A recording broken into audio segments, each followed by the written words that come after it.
Menurut lo apa sih yang paling khas dari musik, lifestyle, dan entertainment di tahun 90-an dibandingkan dengan era lainnya? Kalau 2000-an sih R&B ya, tapi kalau aku tuh lebih ke pop. Pop sih, semuanya tuh pop. Di tahun 90-an tuh pop. Baiknya nggak balik lagi. Ada. Yaitu? Celana melorot ya. Celana melorot. Rantai-rantai. Bareng lagi.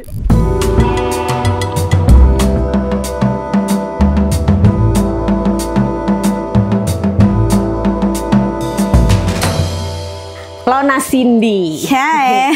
Saat ini kan lo tuh dikenal sebagai konten kreator yang ngebahas tentang generasi 90-an. Yes. Apa sih awalnya yang membuat lo tertarik dengan era 90-an dan gimana awalnya lo memutuskan untuk membuat konten seputar era itu? Oke, jadi sebenarnya ini tuh accidentally gitu. Awalnya tuh gue nggak pernah ngonten tentang 90-an. Awalnya ngonten tentang cantik-cantik. Ya dong, kalau pandemi kan ngeliatin makeup, gue pengen gitu jadi konten kreator yang cantik-cantik, bagus-bagus. Yang view 5 orang. Suami gue, abang gue, sepupu, ipar gitu. Lama-lama gue pikir kayaknya kagak laku nih gue yang cakep-cakep begini ya gitu. Terus semua dicarilah semuanya, aku coba nyanyi, kurang. Sok-sok nari, kurang juga. Sampai suatu hari ada satu orang gitu ngebahas tentang dulu tuh gue punya temen tahun 90-an, dia tuh kaya banget. Nah, ciri-ciri rumah kayanya tuh begini. Dia gitu. Aku langsung inilah apa namanya, aku juga buat versi aku tapi. Nah, dari situ entah kenapa tiba-tiba kok booming gitu. Rame gitu yang komen gitu kan di salah satu platform sosial media. Langsung aku mikir nih, oh kayaknya mereka suka nih, ternyata ada nih ya masanya si 90-an ini. Mulailah dari situ aku pelan-pelan ngebahas tentang, awalnya tentang ciri-ciri orang kaya tahun 90-an. Terus ciri-ciri apalagi ya, anak gaul tahun 90-an. Terus ngebahas tentang tongkrongan anak 90-an. Dan terus rame sampai akhirnya aku lagi jadi salah satu narasumber gitulah di satu talk show. MC-nya ngomong gini, nah ini dia kita kenalkan Queen of 90s gitu. Terus gue kayak, oh kenotis ya berarti ya kalau ternyata tuh gue tuh ngebahas 90-an. Nah dari situlah aku membuat branding sendiri gitu bahwa aku adalah generasi 90-an moms. Begitu awalnya. Jadi emang benar-benar accidentally aja. Oke, accidentally in love ya. Udah kayak lagunya Counting Crows. Accidentally in love. Menurut lo apa sih yang paling khas dari musik, lifestyle, dan entertainment di tahun 90-an dibandingkan dengan era lainnya? Aduh takut banget ya kalau ngomongin bandingin gitu ya. Karena jujur kalau ngomongin bandingin.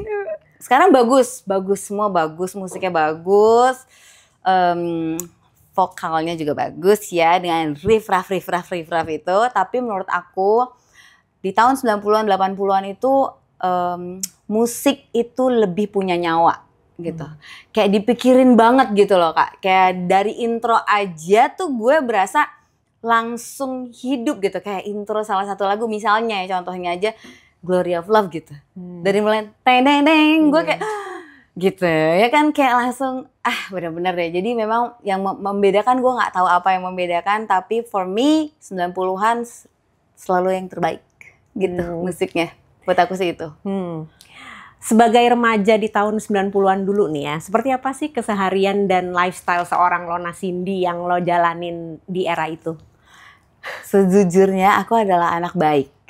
Oke, baik. Jadi aku tuh hanya pengikut, jadi aku follower. Jadi gue punya geng gitu Kak, namanya Looney Tunes. Tahu dong.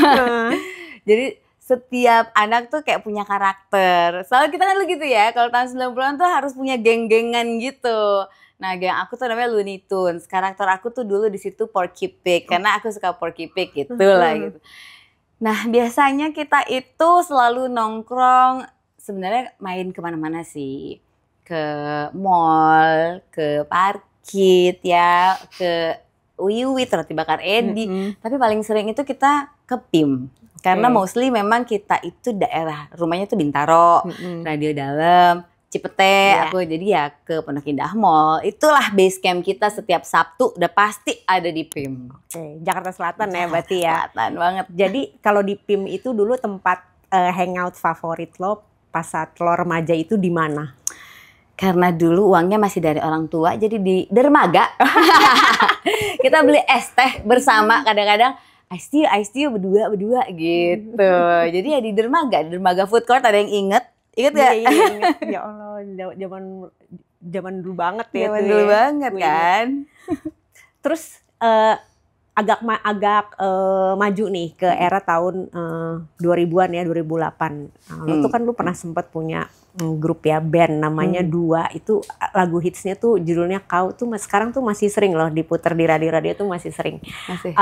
Menurut gue si lagu yang judulnya Kau itu dari Dua itu everlasting. Jadi zaman dulu didengerin enak, zaman sekarang juga dengerin enak. Ceritain dong dikit tentang grup lo itu. Gue pikir tuh duo loh, ternyata band ya. Iya, jadi memang itu one hit wonder ya. Iya, padahal itu dari album lo ya. Ya, kita punya 2 album, nggak tahu kan? Nggak tahu kan? Iya. Jadi sebenarnya itu tuh awalnya aku audisi gitu. Ada audisi untuk mencari vokalis duet. Karena di tahun 2000-an itu nggak pernah ada duet kan? Iya. Terakhir itu tuh ada tuh Melly Goeslaw sama Ari Lasso. Itu pun bukan dibuat sebagai duo, mereka duet gitu. Atau kalaupun ada waktu itu, udah ada belum ya Glenn sama Audi? Duet juga. Nadila Fatur, duet juga gitu. Nah, jadi manajer aku itu kayak pengen coba kita bikin duo yuk. Emang bener-bener duo, grup duo gitu. Jadi tuh kayak kalian tuh kayak sepasang kekasih yang bikin lagu gitu. Kayak Lea Salonga, siapa ya sama siapa ya? Lea Salonga tuh sama siapa Brad. Iya, kayak gitu-gitu ala-alanya awalnya. Akhirnya ya udah terbentuklah. Terus lagu Kau ini hit lah gitu. Terus entah kenapa kita udah buat album sebetulnya, jadi sebenarnya ada 10 lagu, tapi entah kenapa hanya satu aja nih, si Kau aja yang nyangkut di mana-mana. Dan puji Tuhannya di radio semuanya tuh promonya tuh lancar banget. Kita on air jalan, masuk MTV loh kita loh. Iya, gue ingat. Waktu itu aku inget banget Cathy Sharon sama Daniel Mananta gitu. Itu MTV Ampuh. Iya. MTV Ampuh. Terus abis itu off air juga kita jalan. Sampai akhirnya kita berasa nih.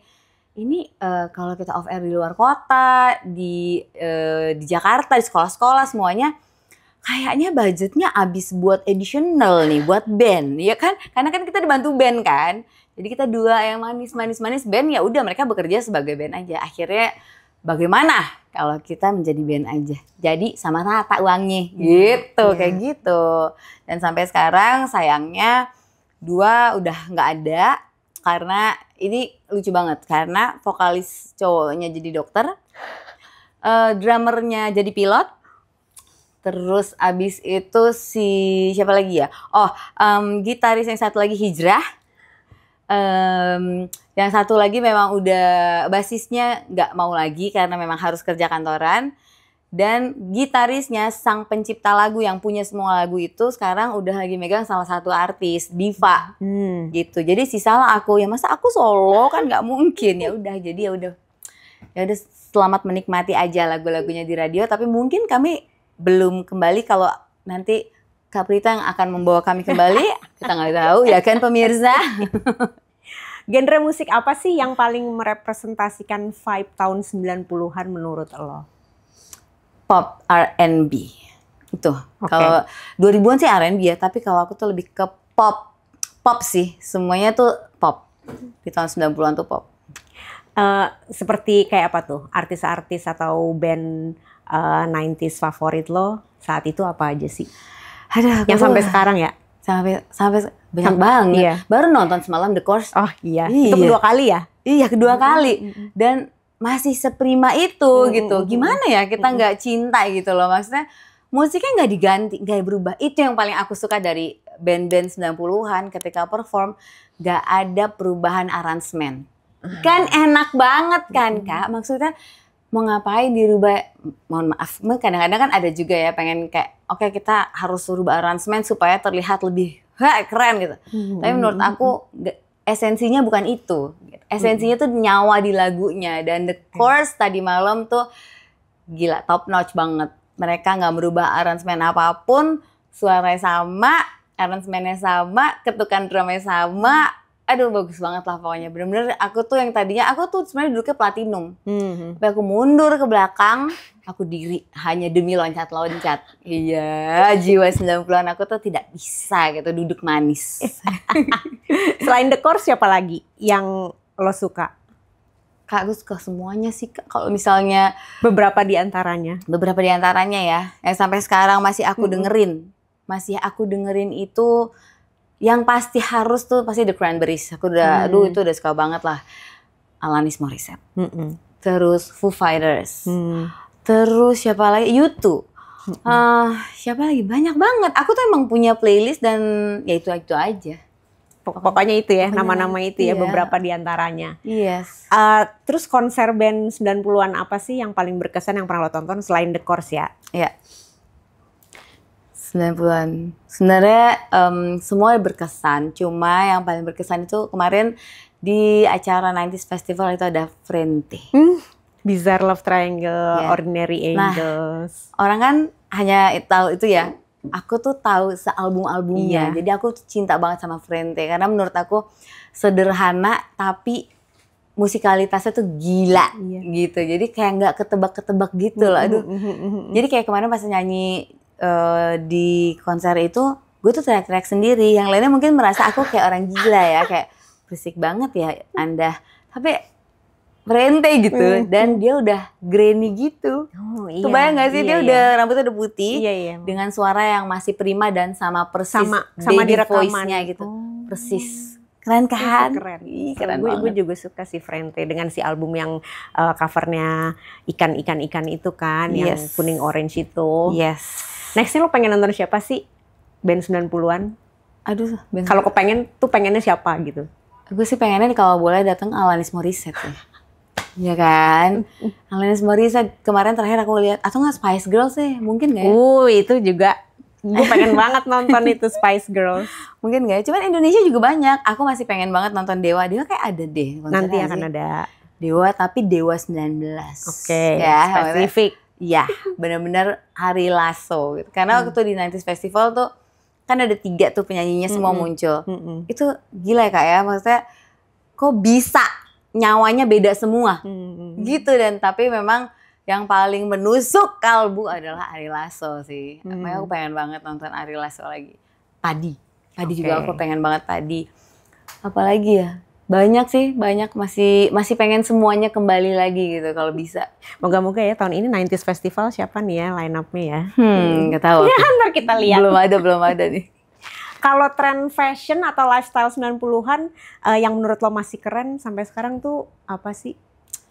Yang masih keren sampai sekarang itu aku nggak tahu ya. Kalau buat aku sih lebih ke flare jeans gitu loh. Iya. Iya, karena menurut aku itu abadi sampai sekarang aku masih pakai flare jeans. Ala-ala bukan cut bra ya, tapi flare gitu. Flare. Itu sih yang paling abadi karena bagus di semua orang. Oke. Film atau serial TV 90-an yang menurut lo akan seru kalau dibuat remake-nya? Growing Pains. Kirk Cameron. I won't show me the smile again. Banyak banget deh sebenarnya. Series The Nannies. Film? Aduh ini banyak banget, nggak bisa dibilang ya. 10 Things I Hate About You. Apalagi ya, My Best Friend's Wedding. Jadi gini, ini My Best Friend's Wedding kan aku suka banget ya. Tapi ternyata pas kita nonton sekarang beda loh vibe-nya. Sama zaman dulu, pas pertama gue jadi gak suka sama Julia Roberts karena dia ganggu laki orang. Gue sebagai yang udah punya suami kan kayak berasa kok lo gitu, jadi ternyata beda.